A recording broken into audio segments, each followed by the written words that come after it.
વિદ્યાર્થી મિત્રો, હું છું અલ્પા પટેલ। તો આજના આ વિડિયો લેક્ચરમાં આપણે ધોરણ 11 સાયન્સ ફિઝિક્સ એટલે કે ભૌતિક વિજ્ઞાનમાં આપણે ચેપ્ટર નંબર 2 ની શરૂઆત કરવાના છીએ। તો જોઈએ chapter number 2, standard 11, subject physics, chapter number 2। તો જે આ ચેપ્ટર નંબર 2 ની શરૂઆત કરવાના છીએ એ ચેપ્ટર છે આપણું એકમ અને માપન। એકમ અને માપન, જેને ઇંગ્લિશમાં કહેવાય છે યુનિટ એન્ડ મેઝરમેન્ટ।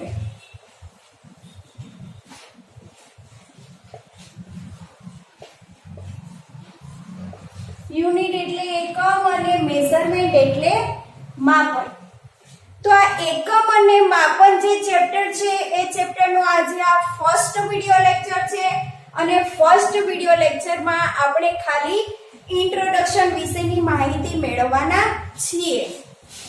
તો ઇન્ટ્રોડક્શનની માહિતી મેળવવા માટે સૌથી પહેલા તો તમે ચેપ્ટરનું નામ વાંચતા જ તમને વિચાર આવશે કે અહીંયા કંઈક માપન કરવાનું હશે। તો માપન કરવાનું છે તો અહીંયા શેનું માપન કરવાનું હશે એ પણ વિદ્યાર્થી મિત્રો તમારા મનમાં ક્વેશ્ચન થશે। તો આ જે આપણે માપન કરવાનું છે એ માપન આપણે જે કરવાનું છે ભૌતિક રાશિઓનું કરવાનું છે। તો આ ભૌતિક રાશિઓ એટલે શું એ જ ખબર નથી તો પછી એનું માપન કેવી રીતે કરીશું? તો જોઈએ, સમજીએ કે ભૌતિક રાશિઓ એટલે શું। તો ધોરણ 11 સાયન્સ ચેપ્ટર 1 જે ભૌતિક જગત છે એ ભૌતિક જગતમાં તમે અભ્યાસ કરી ગયા છો કે ભૌતિક વિજ્ઞાનમાં આપણે પહેલા તો શેનો અભ્યાસ કરવાનો હોય છે એના વિશેની માહિતી આપણા પાસે હોવી જોઈએ। તો ભૌતિક વિજ્ઞાનમાં આપણે શેનો અભ્યાસ કરતા હોય છે? કુદરતી અથવા તો કૃત્રિમ ઘટનાઓ, કે જે કુદરતી અને કૃત્રિમ ઘટનાઓ જે બની રહી છે એનો અભ્યાસ કરવાનો હોય છે। તો એનો અભ્યાસ કરવા માટે આપણે શેની જરૂરિયાત પડતી હોય છે? ભૌતિક રાશિઓની। તો આ જે ઘટનાઓ બની રહી છે એના અભ્યાસ પરથી આપણને શું મળશે? ભૌતિક રાશિઓ। તો સૌથી પહેલા આપણે તો એ સમજવું જરૂરી છે કે ભૌતિક રાશિઓ એટલે શું। તો જોઈએ ભૌતિક રાશિઓ એટલે શું।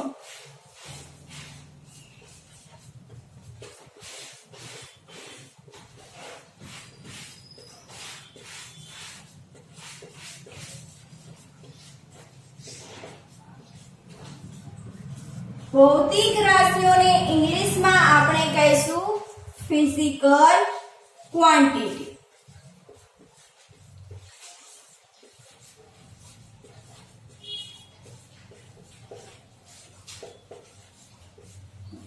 તો આ ભૌતિક રાશિઓ એટલે શું? તો સૌથી પહેલા આપણે ભૌતિક રાશિઓને આપણે વ્યાખ્યા દ્વારા સમજીએ।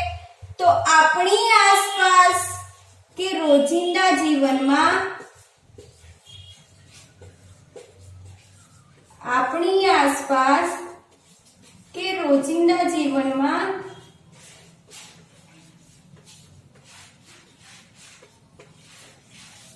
જે કાંઈ કુદરતી અથવા તો કૃત્રિમ, જે કાંઈ કુદરતી અથવા કૃત્રિમ ઘટનાઓ બની રહી છે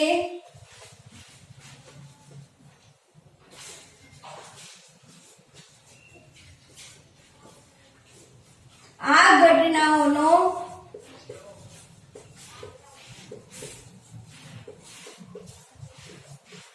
અભ્યાસ અથવા તો એનું વર્ણન કરવા માટે, તો આ ઘટનાઓનો અભ્યાસ અથવા તો વર્ણન કરવા માટે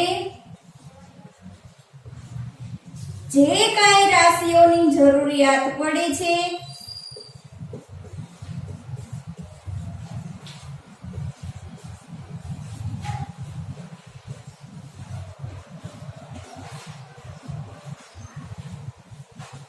આવી રાશિઓને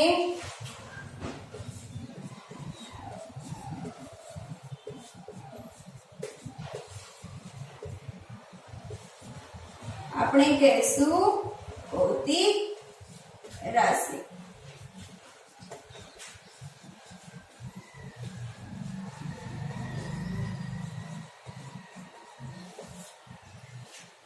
તો વ્યાખ્યા તમને વિદ્યાર્થી મિત્રો તમારી સામે છે કે આપણી આસપાસ રોજિંદા જીવનમાં જે કાંઈ કુદરતી અથવા તો કૃત્રિમ ઘટનાઓ બની રહી છે એનો શું કરવાનો છે? આપણે અભ્યાસ કરવાનો છે, એનું વર્ણન કરવાનું છે અને એનું વર્ણન કરવાથી આપણને જે કાંઈ રાશિઓ જાણવા મળે છે એ રાશિઓને આપણે કહીશું ભૌતિક રાશિઓ. તો અહીંયા તમને વ્યાખ્યા તમારી સામે છે. વ્યાખ્યા તો તમને સમજાઈ ગઈ છે, પરંતુ હજી તમને સમજાતું નથી કે આ ભૌતિક રાશિઓ છે એ ઘટના ઉપરથી કઈ રીતે આપણે મેળવીશું. તો તે આપણે એક એક્ઝામ્પલ દ્વારા સમજીએ કે એક ઉદાહરણ લઈએ કે જે કોઈ ઘટના બની રહી છે એનું આપણે ઉદાહરણ લઈશું, એનો અભ્યાસ કરીએ અને એના ઉપરથી શું મેળવીએ? ભૌતિક રાશિઓ. તો જોઈએ આપણે એક એક્ઝામ્પલ લઈએ. તો આ એક્ઝામ્પલ છે એ આપણે શેનું લઈશું કે જે કુદરતી ઘટના બની રહી છે એનું એક્ઝામ્પલ લઈશું. તો આપણે બધા જાણીએ છીએ કે જે કુદરતી એક ઘટના બની રહી છે કે પૃથ્વી છે એ પૃથ્વીની ફરતે શું કરે છે? કૃત્રિમ ઉપગ્રહો છે એ પ્રદક્ષિણા કરી રહ્યા છે કે જે ઘટના આપણે બધાની નજર સામે છે. તો એ એક્ઝામ્પલ લઈએ કે આ શું છે? પૃથ્વી. અને આ પૃથ્વીની ફરતે કૃત્રિમ ઉપગ્રહો છે પ્રદક્ષિણા કરી રહ્યા છે જે આપણે બધા જાણીએ છીએ. તો આ છે આપણું કૃત્રિમ ઉપગ્રહ. તો આ શું થયું?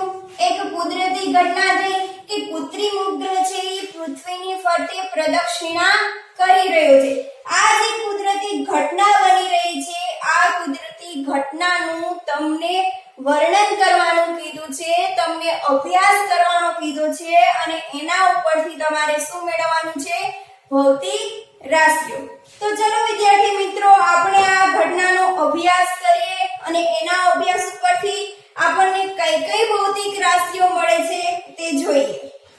તો સૌથી પહેલા તમને જે આ ઘટના આપી છે એ ઘટનામાં તમે અભ્યાસ કરશો તો સૌથી પહેલા તમને એ વિચાર આવશે કે આ જે કૃત્રિમ ઉપગ્રહ આપેલો છે એ કૃત્રિમ ઉપગ્રહનું દળ કેટલું હશે. તો તમારી પાસે એક ભૌતિક રાશિ છે જે તમને મળી ગઈ છે કે જે કૃત્રિમ ઉપગ્રહ આપેલો છે એનું દળ કેટલું હશે. દળને ઇંગ્લિશમાં કહીશું માસ. હવે એક ભૌતિક રાશિ તમને મળી ગઈ છે કે કૃત્રિમ ઉપગ્રહનું દળ કેટલું હશે.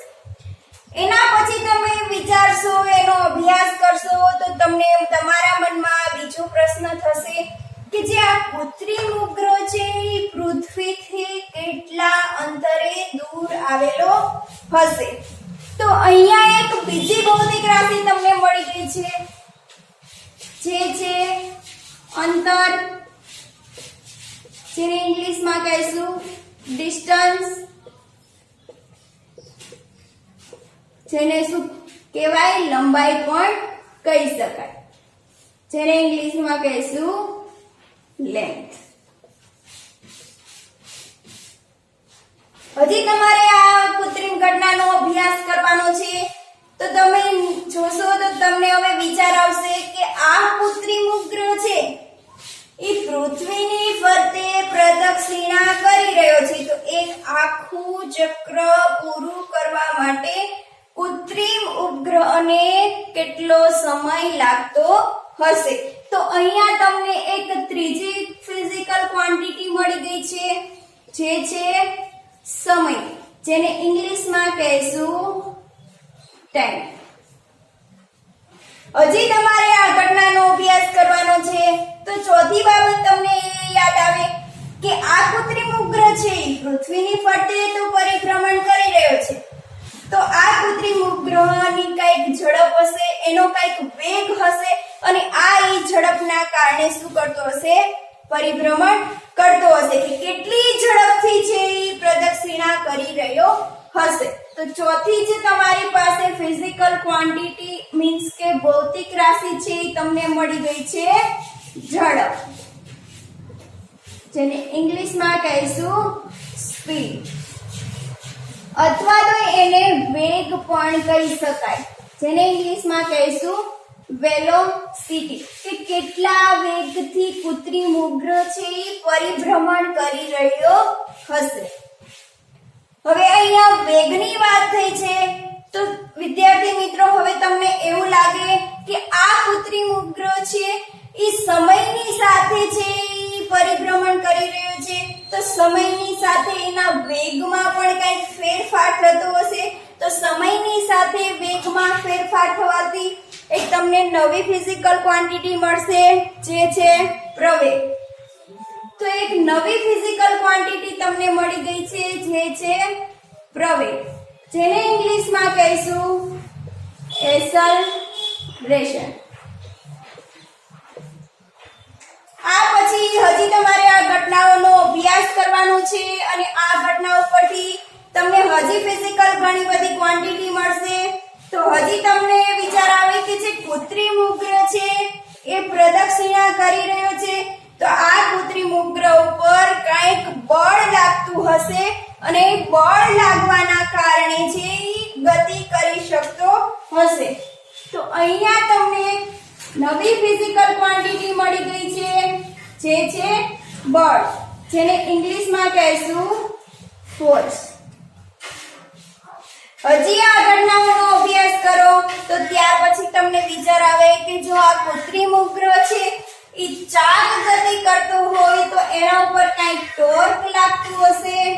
તો બીજી એક ફિઝિકલ ક્વોન્ટિટી મળી, જે છે ટોર્ક. ત્યાર પછી વિચાર આવે કે કૃત્રિમ ઉપગ્રહની સપાટીનું ક્ષેત્રફળ કેટલું હશે, તો એક બીજી ફિઝિકલ ક્વોન્ટિટી મળી, જે છે ક્ષેત્રફળ, જેને ઇંગ્લિશમાં કહીશું એરિયા. ત્યાર પછી કૃત્રિમ ઉપગ્રહની સપાટીનું તાપમાન કેટલું હશે, તો તાપમાન જે છે એ એક નવી ભૌતિક રાશિ મળી ગઈ, જેને ઇંગ્લિશમાં કહીશું ટેમ્પરેચર. તો આવી એક જ કુદરતી ઘટનાઓનો અભ્યાસ કરવાથી તમને કેટલી બધી ફિઝિકલ ક્વોન્ટિટી મળે છે કે કેટલી બધી ભૌતિક રાશિઓ તમે મેળવી શકો છો. અહીંયા તો આપણે ખાલી એક જ ભૌતિક રાશિ એક જ કૃત્રિમ ઘટનાઓનો શું કર્યો છે? અભ્યાસ. તો આવી ઘણી બધી તમે ઘટનાઓનો અભ્યાસ કરી અને તમે આવી ઘણી બધી ભૌતિક રાશિઓ મેળવી શકો છો.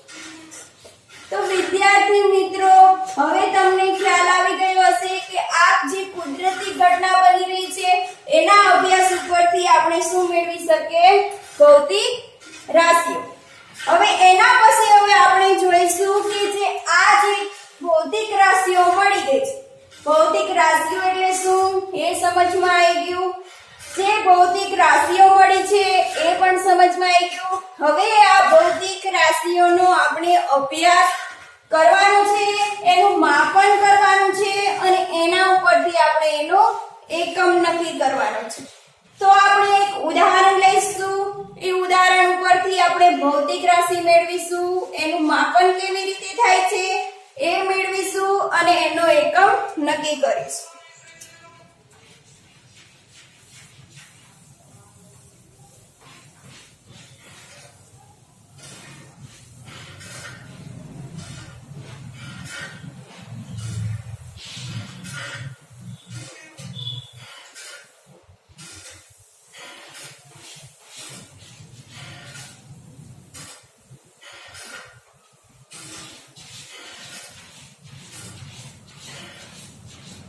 તો હવે ભૌતિક રાશિઓનું માપન કેવી રીતે થાય છે અને એનો એકમ આપણે કેવી રીતે મેળવીએ છીએ તે જોઈએ તો ભૌતિક રાશિઓનું માપન કરવા માટે આપણે હજુ એક ઉદાહરણ ધ્યાનમાં લઈશું કે ભૌતિક રાશિઓનું માપન છે એ કેવી રીતે થાય છે જે આપણે ઉદાહરણ દ્વારા સમજીએ.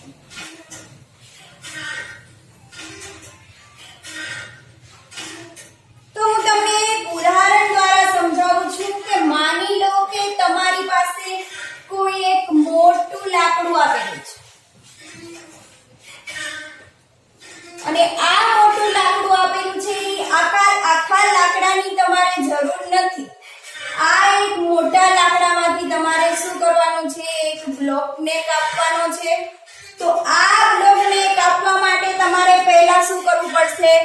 માપન કરવું પડશે અને એ બ્લોકને કાપવાથી એનું માપન કરી પછી તમે એને કાપી શકો. તો માની લો કે મારે આટલો બ્લોક જોઈએ, તો આટલો બ્લોક કાપવા માટે હું શું કરીશ? પહેલા આ બ્લોકનું માપન કરીશ અને આ માપન શેનાથી થશે? માપપટ્ટી. તો માપપટ્ટીથી આટલા બ્લોકનું માપન કરવાનું છે. હવે આટલા બ્લોકનું માપન હું માપપટ્ટીથી કરું છું તો અહીંયાથી અહીંયા સુધીનું માપન કરીશ. તો અહીંયાથી અહીંયા સુધીનું માપન કરવા માટે મારે કઈ ભૌતિક રાશિનો ઉપયોગ કરવો પડશે? લંબાઈનો. તો અહીંયા મારે શું માપવું પડશે? લંબાઈ. તો અહીંયા ભૌતિક રાશિનો ઉપયોગ કરીશું આપણે લંબાઈ. તો અહીંયાથી અહીંયા સુધીની લંબાઈ માપવાની છે. તો ભૌતિક રાશિ તમને મળી ગઈ છે લંબાઈ. હવે આ લંબાઈનું તમારે શું કરવાનું છે?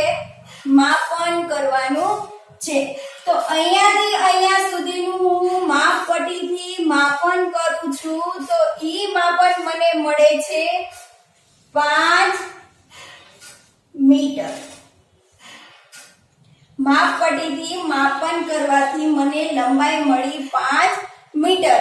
એટલે કે હવે તમને ખબર પડી ગઈ કે મારે 5 મીટરનો બ્લોક કાપવાનો છે.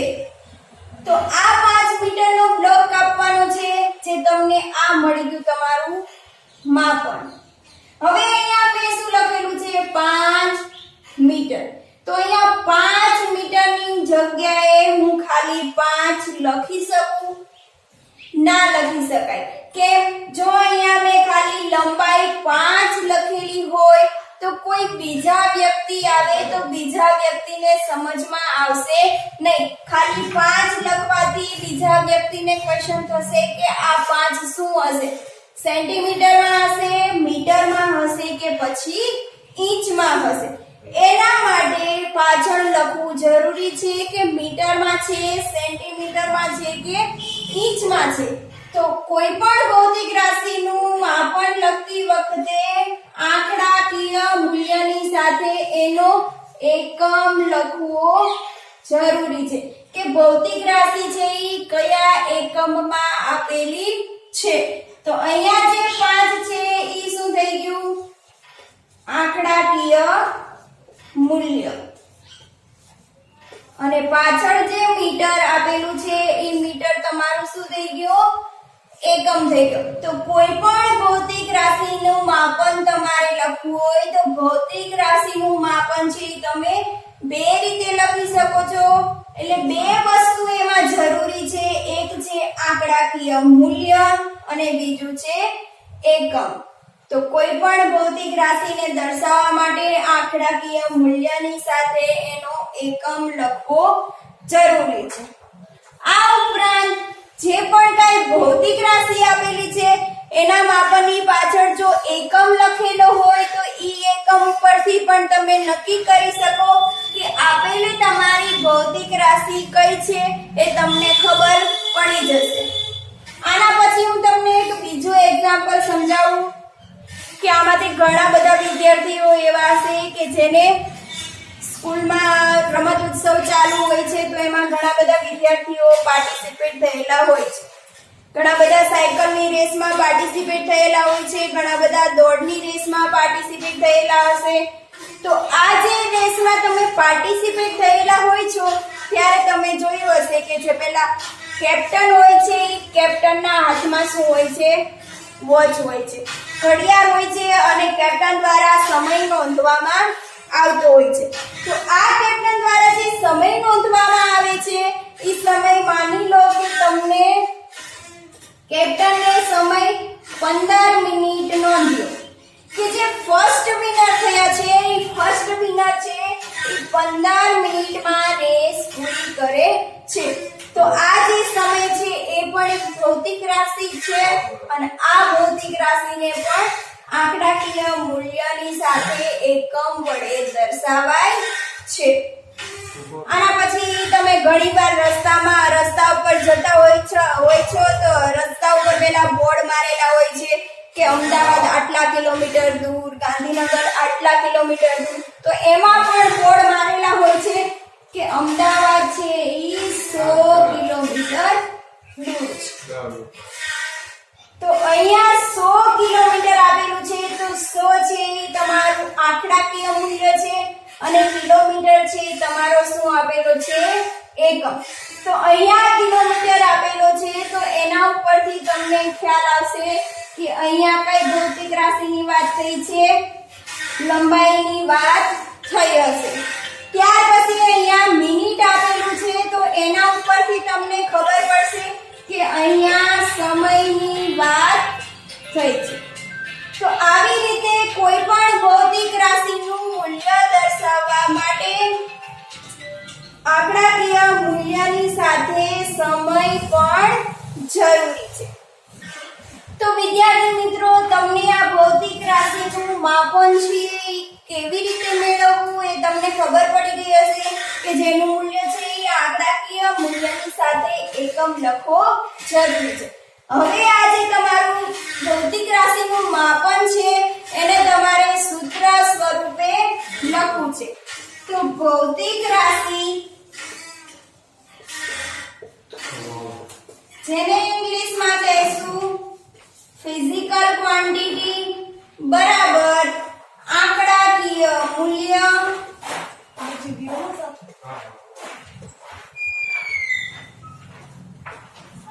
જેને કહીશું ન્યુમેરિકલ વેલ્યુ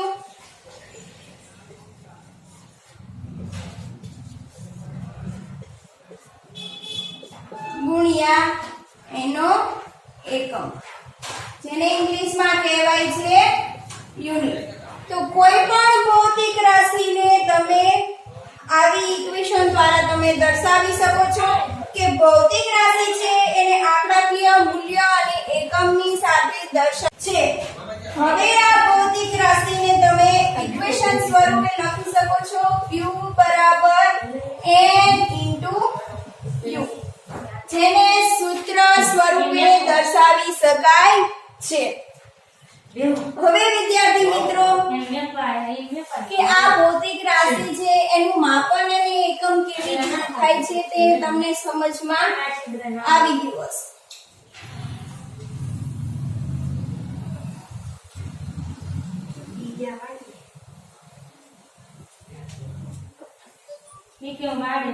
તો આપણને ઇક્વેશન તમને મળી ગયું છે q બરાબર n * u.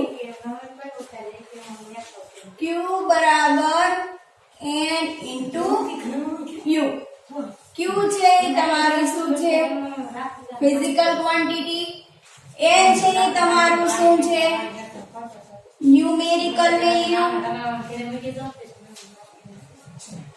અને u છે તમારું શું છે? એકમ જેને ઇંગ્લિશમાં કહીશું યુનિટ. તો હવે તે જે તમને આ સૂત્ર મળી ગયું છે ભૌતિક રાશિનું માપન કરવા માટેનું. તો હવે મારી પાસે એક બીજું એક્ઝામ્પલ છે. જે એક્ઝામ્પલ આપણે જોઈએ કે માની લો કે એક ચિંટુ છે અને બીજો છે મોન્ટુ.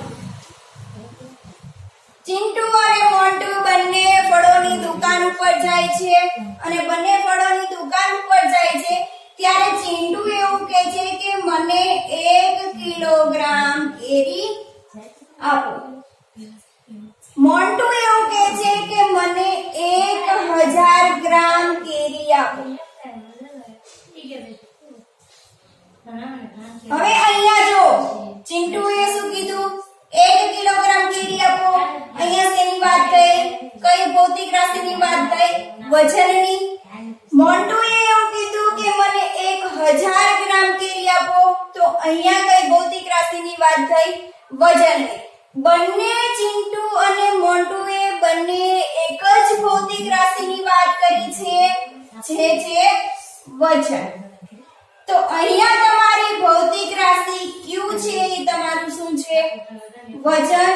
તો ભૌતિક રાશિ બરાબર Q બરાબર N1 એટલે કે 1 કિલોગ્રામ અને U1 એટલે કિલોગ્રામ. N1 એટલે 1 જે આંકડાકીય મૂલ્ય છે અને U1 એટલે એકમ જે છે કિલોગ્રામ. હવે અહીંયા કઈ ભૌતિક રાશિની વાત થઈ છે? વજનની. તો પણ એને Q જોડે દર્શાવીશું. Q બરાબર N2. અહીંયા કઈ N2 એટલે 1000 જે આંકડાકીય મૂલ્ય છે અને N2 U2 એટલે એકમ જે શેમાં છે? ગ્રામમાં. આને સમીકરણ નંબર 1 કહી દો, આને સમીકરણ નંબર 2 કહી દો. હવે અહીંયા છે અહીંયા પણ વજનની વાત થઈ છે, અહીંયા પણ વજનની વાત થઈ છે. બંને પાસે ભૌતિક રાશિ કેવી છે? સમાન. તો અહીંયા શું લખી શકાશે? Q બરાબર અચળ. તો Q અહીંયા પણ અચળ છે, અહીંયા પણ અચળ છે. તો સમીકરણ 1 અને 2 ને સરખાવતા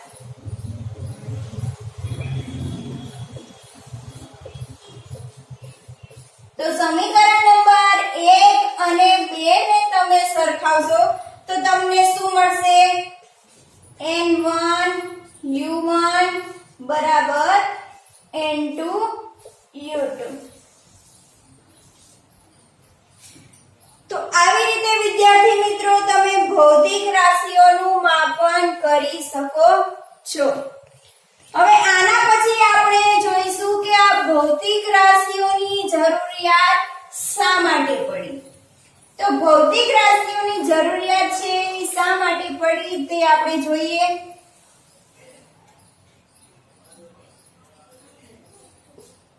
કે ભૌતિક રાશિઓની જરૂરિયાત શા માટે પડી.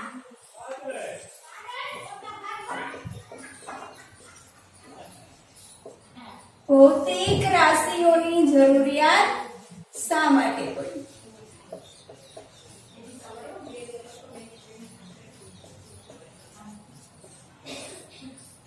તો ભૌતિક રાશિઓની જરૂરિયાત આપણને બે રીતે પડે છે. પહેલું છે નિરપેક્ષ મૂલ્ય નક્કી કરવા માટે. નિરપેક્ષ મૂલ્ય નક્કી કરવા માટે એટલે કે કોઈ પણ ચોક્કસ પ્રકારનું મૂલ્ય છે એ નક્કી કરવા માટે આપણે ભૌતિક રાશિઓની જરૂરિયાત પડે છે. તો જોઈએ આ ચોક્કસ મૂલ્ય એટલે શું, નિરપેક્ષ મૂલ્ય એટલે શું તે જોઈએ. તો એક્ઝામ્પલ હું તમને આપું કે માની લો કે હું તમને એમ કહું છું કે મારા હાથમાં આ એક માર્કર પેન છે. તો આ માર્કર પેનનું હું તમને એમ કહું કે આ પેનનું વજન બહુ જ ઓછું છે. તો તમે એનાથી શ્યોર થઈ શકશો નહીં કે કેટલું વજન હશે.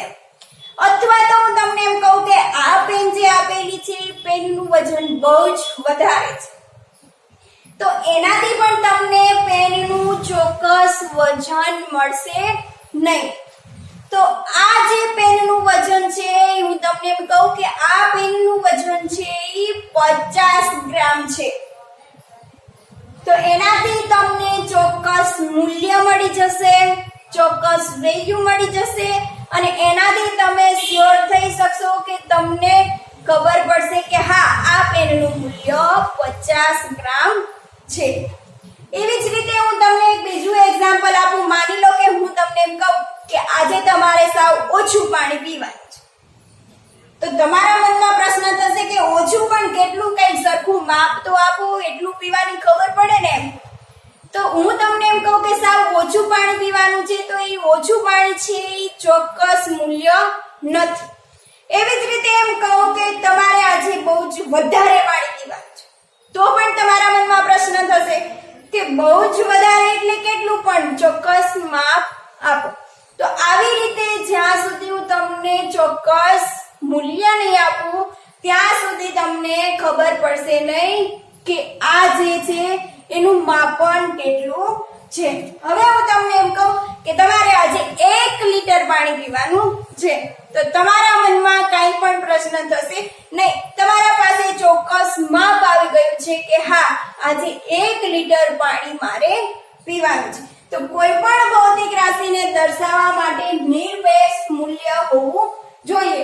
ઓછું છે કે વધારે છે એવું કશું ચાલે નહીં. એના માટે ચોક્કસ માપ હોવું જોઈએ કે હા તમારે 1 લીટર પાણી પીવાનું છે, એટલે 1 લીટર છે એ તમારું શું થઈ ગયું, ચોક્કસ મૂલ્ય.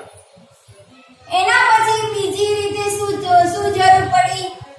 બીજી રીત એ જરૂર પડી કે સરખામણી કરવા માટે.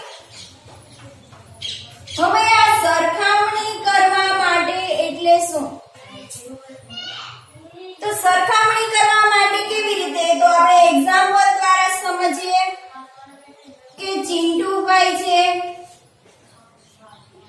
બાઇક લઈને જઈ રહ્યા છે અને મોન્ટુભાઈ છે ઈ સાયકલ લઈને છે. ચિંટુ છે ઈ બાઇક લઈને જઈ રહ્યો છે, મોન્ટુ છે ઈ સાયકલ લઈને જઈ રહ્યો છે.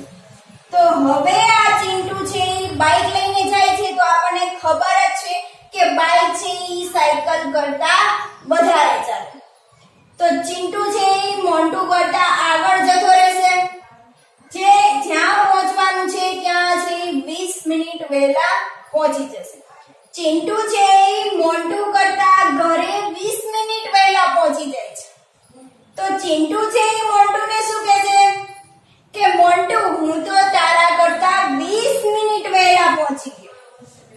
કેટલી મિનિટ? 20 મિનિટ વહેલા પહોંચી ગયો. તો અહીંયા શું કઈ ભૌતિક રાશિની વાત થઈ? સમયની વાત થઈ. હવે આ ભૌતિક રાશિ છે એ તમને મળી ગઈ સમય, અને અહીંયા છે સમયની સરખામણી કરવામાં આવી છે.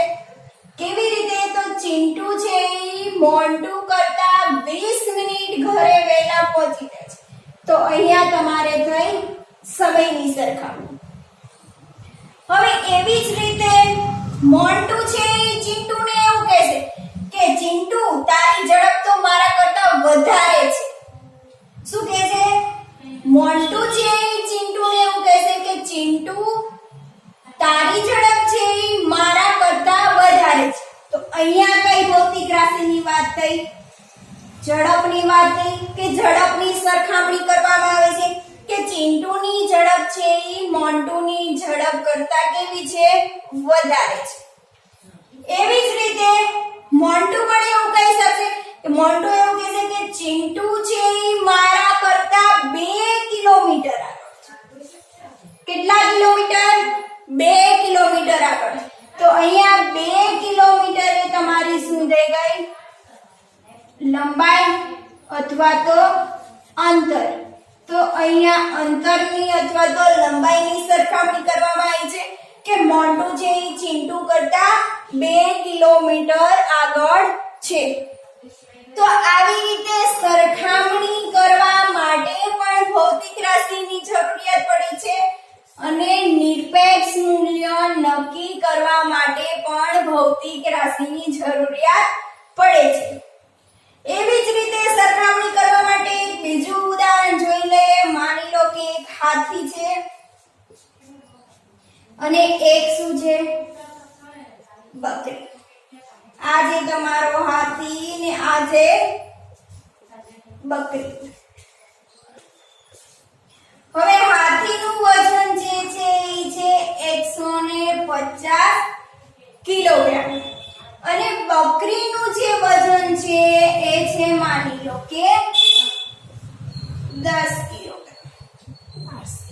તો અહીંયા સરખામણી કેવી રીતે કરવામાં આવશે તો હાથી છે ઈ કીડીને એવું કહેશે કે બકરીને એવું કહેશે કે બકરી તારા કરતા મારું વજન છે ઈ 15 ગણું વધારે છે. અહીંયા છે weight of elephant એટલે કે હાથીનું વજન છે 150 કિલોગ્રામ છે અને અહીંયા બકરીનું વજન છે ઈ 10 કિલોગ્રામ છે. તો અહીંયા વજનની સરખામણી કરવામાં આવી છે. હાથીનું વજન છે 150 કિલોગ્રામ છે, બકરીનું વજન છે ઈ 10 કિલોગ્રામ છે. તો અહીંયા જે હાથી એવું કહેશે કે બકરી તારા કરતા મારું વજન છે ઈ 15 ગણું વધારે છે. તો આવી રીતે સરખામણી કરવા માટે પણ ભૌતિક રાશિની જરૂરિયાત પડે છે. તો વિદ્યાર્થી મિત્રો, આજના વિડિયો લેક્ચરમાં તમે ભૌતિક રાશિઓ એટલે શું તે તમે ભણી ગયા. ભૌતિક રાશિઓ કઈ કઈ મળે છે એનો અભ્યાસ કરી ગયા. આ ભૌતિક રાશિઓની જરૂરિયાત શા માટે પડી એનો પણ અભ્યાસ કરી ગયા. હવે આના પછીના વિડિયો લેક્ચરમાં આપણે ભૌતિક રાશિઓના પ્રકારો અને એના એકમો વિશેની માહિતી મેળવીશું.